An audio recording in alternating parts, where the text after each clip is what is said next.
незламні народи нашої найсміливішої країни, усі наші захисники і захисниці.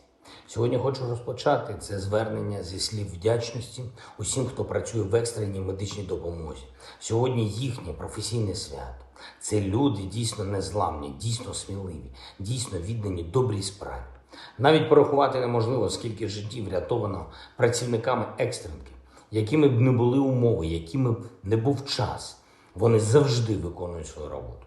Я вдячний кожному і кожній за дійсно швидку допомогу і реально самовіддану роботу.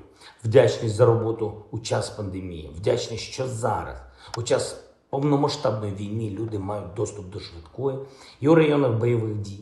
Вдячний за справжній героїзм, який проявляється всюди. Проявляють і фельдшери, і водії, та всі. На жаль, ця війна забрала із життя тих, хто робив все, щоб врятувати інших, вічна їм пам'ять.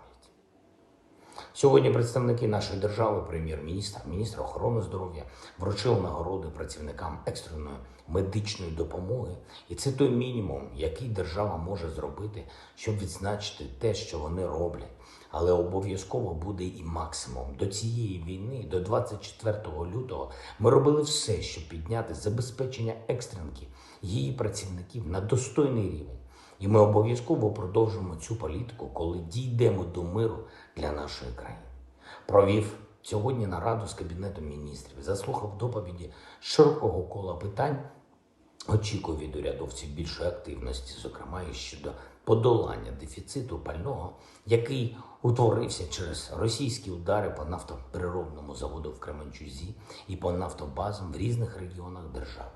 І щодо забезпечення робочих місць для наших людей, і щодо інших важливих економічних питань. Продовжую збирати для нашої боротьби якнайширшу міжнародну підтримку.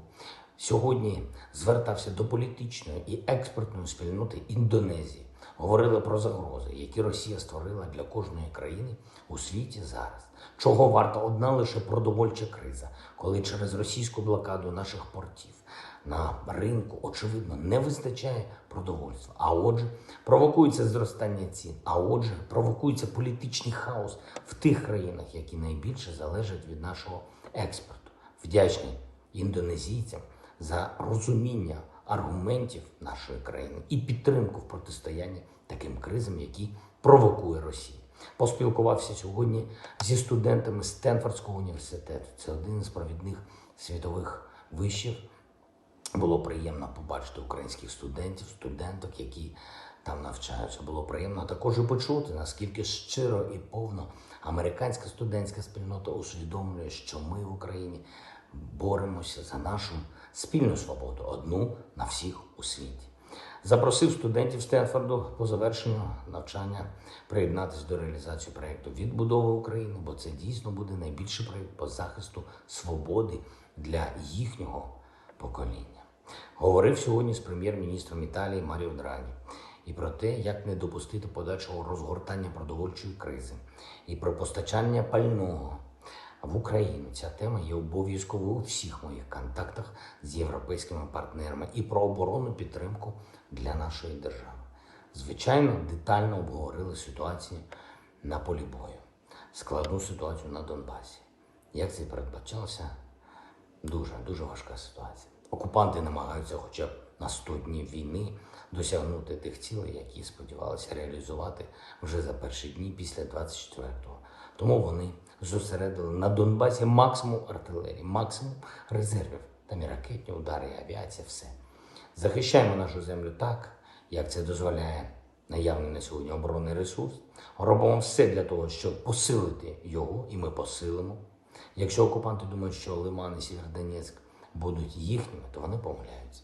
Донбас буде українським, тому що це ми, це наша сутність. І навіть якщо Росія принесе туди всюди руйнацію і страждання, ми все одно відновимо кожне місто і кожну громаду. І там немає і не буде жодної реальної альтернативи нашим українським прапорам. Як і завжди, підписав сьогодні указ про нагородження наших військових, державними нагородами відзначення 198 військовослужбовців Збройних сил України, 4 з них посмертно. а також 27 військовослужбовців Головного управління розвідки. Вічна слава усім, хто виборює нашу незалежність, вічна пам'ять кожному і кожній, хто віддав своє життя за Україну. Слава Україні!